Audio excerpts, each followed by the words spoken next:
Hello everyone, good afternoon. Welcome back to my channel স্বপ্নের সাথে কিংকর ব্লগের আমি রিমি। আজকের ব্লগটা এখান থেকে শুরু করছি।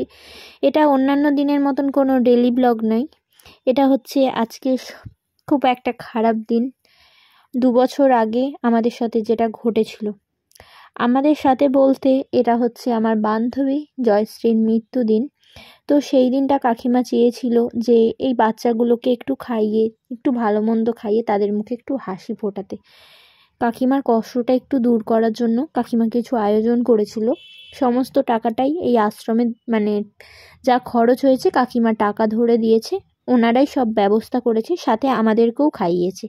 এই কাকুর একটা খুব ভালো গুণ আছে, আমি বলবো। কিঙ্করের যেদিন জন্মদিন ছিল, প্রথম বছরটা আমি করেছিলাম কিঙ্কর মারা যাওয়ার পর, তো কাকুই সমস্ত রান্না বান্না করেছিল, আমাকে টাকা দিয়ে দিয়েছিল।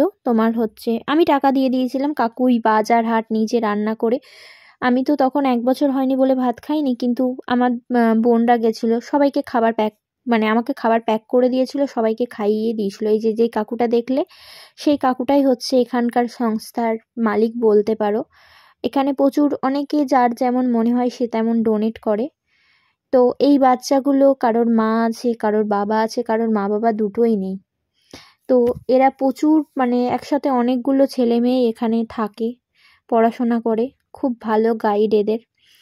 আর এখানে কেউ যদি বাচ্চা দত্তক নেয় সেটাও দেয়, তবে তার অবস্থাটা দেখে দেয় যাতে বাচ্চাটার কষ্ট না হয়।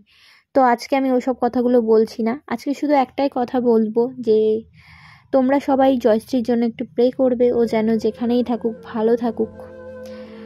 প্রিয়জন হারানোর কষ্ট একমাত্র যারা হারিয়েছে তারাই জানে।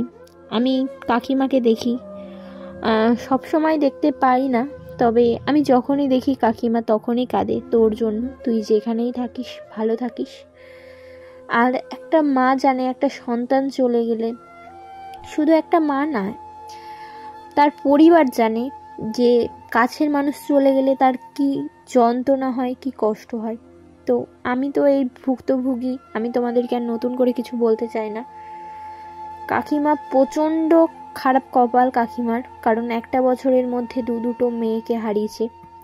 1 বছর 9 দিনের মাথায় ওর বোন মারা গেছে, জয়শ্রীর বোন মারা গেছে নভেম্বরের 15 তারিখ, আর জয়শ্রী মারা গেছে পরের বছর 2021 সালে, আর ওর বোন মারা গেছে 20 সালে নভেম্বরের 24 তারিখ। কপাল খুবই খারাপ, জানি না এতটা খারাপ কপাল কেন আমাদের সাথে, কেন এটা হয়েছে।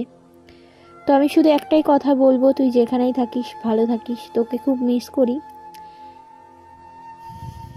তোর ফোন বা মেসেজ এখন আর আমার কাছে আসে না, বা তোর সাথে দুটো মন খুলেও কথা বলতে পারি না। তোর সাথে প্রচুর প্রচুর স্মৃতি আছে, তুই যেখানেই থাকিস ভালো থাকিস।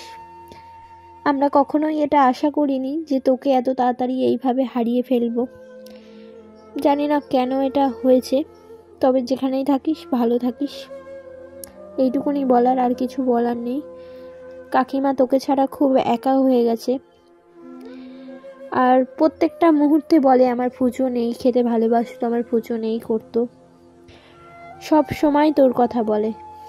যে আমি অফিস থেকে আসলেই আমাকে জল লাগিয়ে দিত, খুব খুব মিস করে কাকিমা তোকে। আর প্রত্যেকটা মুহূর্তে তোর কথা বলে, একটু ভালো মন্দ রান্নাও তোর জন্য করতে পারে না, যে আমার মেয়ে থাকলে খেত।